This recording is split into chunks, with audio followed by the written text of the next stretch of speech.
కల్కి సినిమా వల్ల మనలో చాలామందికి ఒక విషయం అంటూ తెలిసింది. ఏమిటంటే కర్ణుడి ధనస్సు పేరు విజయ అని. మరి ఆ విజయ అనే ధనస్సు కర్ణుడి దగ్గరికి ఎలా వచ్చింది? అలానే అర్జునుడి చేతిలో ఉన్న ధనస్సు గాంధీవము అని. గాంధీవం మొదటి నుంచి కూడా అర్జునుడి దగ్గరే ఉందా? ఈ రెండు ధనస్సుల్లో ఏది గొప్పది? మనం ఇవాళ ఆ విషయాలు మాట్లాడుకుందాం. ఒకానొక సమయంలో కృష్ణుడు అర్జునుడు ఫ్రెండ్స్ కూడా కదా, వాళ్ళిద్దరూ యమునా నది తీరంలో విహరిస్తూ ఉండగా ఒక బ్రాహ్మణుడి వేషంలో అగ్నిదేవుడు వాళ్ళ దగ్గరికి వచ్చి తన కడుపు బాధని తీర్చాలి అని చెప్పేసి అర్జునుడిని కృష్ణుడిని వేడుకుంటారు.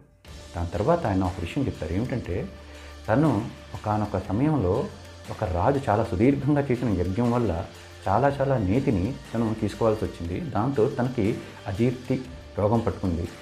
దానికి విరుగుడు ఏంటంటే బ్రహ్మదేవుడు చెప్పినట్టుగా ఖాండవనాన్ని అతను దహించేస్తే దానిలో ఆ వనంలో ఉన్న మూలికల వల్ల తనకి ఆ కడుపు నొప్పి తగ్గిపోతుంది అని చెప్పేసి బ్రహ్మదేవుడు చెప్పుకుంటారు అని ఈ అగ్నిదేవుడు కృష్ణార్జునుడికి చెప్తారు. ఈ అగ్నిదేవుడు సమర్థుడే కదా, అంటించేవచ్చు కదా నిప్పు అని అనుకుంటే అతను ఆ ప్రయత్నం చేశాడు. ఆ అడవిలోనే తక్షకుడు అని ఒక నాగు ఉంటాడు, అంటే ఒక పాము.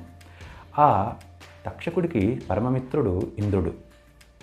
సో ఇంద్రుడు ఎప్పుడెప్పుడైతే అగ్నిదేవుడిలాగా నిప్పంటిచ్చేస్తుంటాడో ఇంద్రుడు వర్షం కురిపించేస్తూ ఉంటాడు.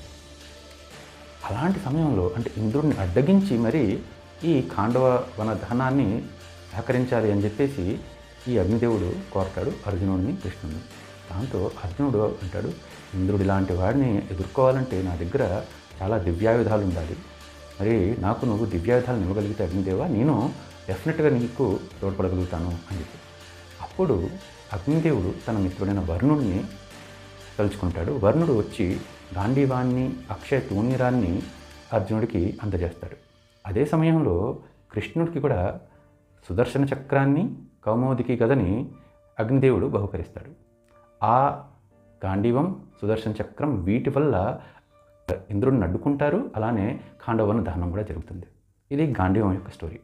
కానీ ఇంకో పక్క చూస్తే కర్ణుడు, అతను పరశురాముడి దగ్గర చాలా మంచి విద్యార్థిగా, చాలా మంచి స్టూడెంట్గా ఉన్నప్పుడు పరశురాముడు అతని గొప్పతనాన్ని మెచ్చి తనకి విజయ అనే ధనస్సుని ఇస్తాడు. ఈ విజయ అనే ధనస్సు పూర్వ చరిత్ర ఏంటంటే దాన్ని విశ్వకర్మ నిర్మించుంటారు. మరి గాంధీవము అది బ్రహ్మ నిర్మితము. రెండూ పవర్ఫుల్ వెపన్సే. విజయ అనేది టెక్నికల్లీ చాలా స్ట్రాంగ్ వెపన్ అనుకోవాలి. మరి గాంధీవం అది ఫంక్షనల్లీ చాలా స్ట్రాంగ్ అనుకోవాలి. ఎందుకంటే గాంధీవాన్ని అంతకు ముందు కూడా, అంటే మహాభారతానికి యుద్ధంకి ముందు కూడా అర్జునుడు వేరే యుద్ధాల్లో కూడా వాడాడు. అంటే నివాత కవచుల్ని చంపడానికి కూడా ఆ యుద్ధంలో కూడా అర్జునుడు ఈ ధనస్సునే వాడాడు, గాంధీవాన్ని. కానీ విజయ అనే ధనస్సుని చాలా తక్కువ సందర్భాల్లో కర్ణుడు వాడాడు.